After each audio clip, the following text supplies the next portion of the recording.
we have a way of getting peace, or we think we have a way of getting peace. He's going to have to approve it. All right, President Trump with what can only be described as an ultimatum to Vladimir Zelensky of Ukraine to take the deal that is going to be on the table. If President Trump gets his way, he is going to be able to declare peace in Ukraine before Thanksgiving, which would make him the only winner in this deal that apparently nobody wants but President Trump and the Russians, although what the Russians think about this is a little opaque. The Europeans and Kyiv are furious because the deal reportedly gives Russia almost everything it wanted. Most importantly, Moscow gets to keep all of the Ukrainian land it has taken and perhaps even force a Ukrainian withdrawal from more of its own land. We don't know that to be sure. But for Russia and the MAGA types, it commits the United States to defending Ukraine like it is a NATO country, sort of. What's called the Article 5 protection written into this deal is artfully written to allow an awful lot of wiggle room. With us now, Ambassador John Bolton, former national security advisor under President Trump's first term. Mr. Ambassador, good to see you. Does Zelensky have a choice? Well, I think he does, but it's not a good choice. This is, from the Russian point of view, they couldn't have written a better treaty themselves. I think it's selling out Ukraine, and I think for everybody over the past year who said, hey, Trump's come around, he's going to support Ukraine, I don't know how many times it has to be proven. He doesn't care about Ukraine. What he wants is a deal, and it's part of the quest for the Nobel Peace Prize. He couldn't care less about the security of Ukraine. And the terms of this treaty, as it's been announced in the press, and it is an ultimatum, as you said earlier, couldn't make the Kremlin happier.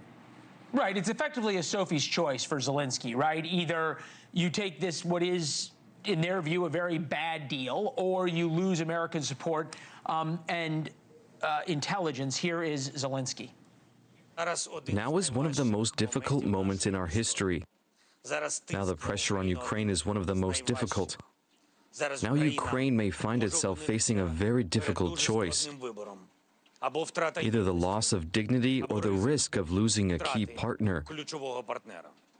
Either the difficult 28 points or an extremely difficult winter, the most difficult and further risks. At some point, though, if you're not going to allow Ukraine to significantly escalate the war against Russia, which the president has said he is not, and that's the president's prerogative, he is the commander-in-chief, he was elected, isn't it a good thing that the fighting stops? Well, it depends on how you think about things like freedom, independence, that sort of thing. This treaty rewards unprovoked aggression. When the Russians invaded in 2014, the West response was pathetic. The Russians invaded again in 2022, and the West response, frankly, wasn't that much better. They allowed this gridlock to develop, and that's what we're faced with now. But if in fact, Trump is able to force Ukraine to accept this, this is a Neville Chamberlain moment. It really is. This is wow. Munich. And the signal to Russia and to China is unprovoked aggression can succeed. And if they can get away with this in Ukraine, if I were in Taiwan, I'd be very, very worried. If I were another European country, even a NATO member at this point, I'd be very worried.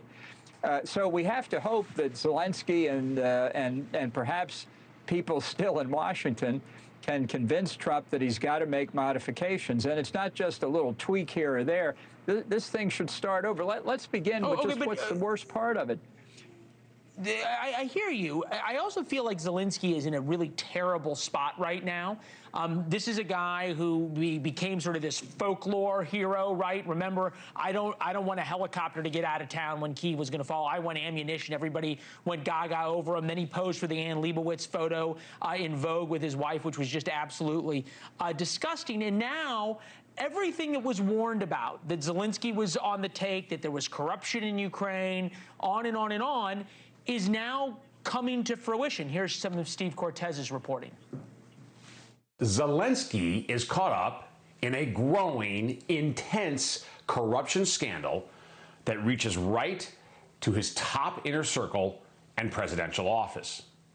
His pals, They stole at least $100 million from their Department of Energy. One of the worst aspects of this Operation Midas, this Grand Theft Kiev, is that the lead detective, Rasalov, he sits in jail right now in Ukraine, nabbed by Zelensky's forces on bogus charges that he's somehow working for Russia. Is Zelensky really the white knight that we've all made him out to be? I don't think it matters whether he's the white knight or not. The issue here is that a country vital to the security of Europe was invaded by the Russians in an unprovoked manner. And the question is whether we protect the security of Ukraine and therefore the security of Europe. There are a lot of governments in Europe that don't exactly have the highest standards, other governments around the world that say the same thing. That's not the question. This is a kind of propaganda drive against Zelensky. It may be worthwhile, it may be not. There are tens of millions of Ukrainians who are not corrupt, who believe in their independence and freedom, and are fighting for it, and have fought for it very effectively. So you don't like Zelensky posing for Vogue or whatever the magazine was? I mean, I don't think that's a relevant issue. The question is whether we're going to force this invaded country to accept an unacceptable peace. What is Putin's objective here? It is the conquest of Ukraine. It is to recreate the Russian Empire. You can sign any treaty you want with these people. In another 5 years, another 10 years, they'll be back. Well, and that goes to really what's in this agreement. And he has done that before, right?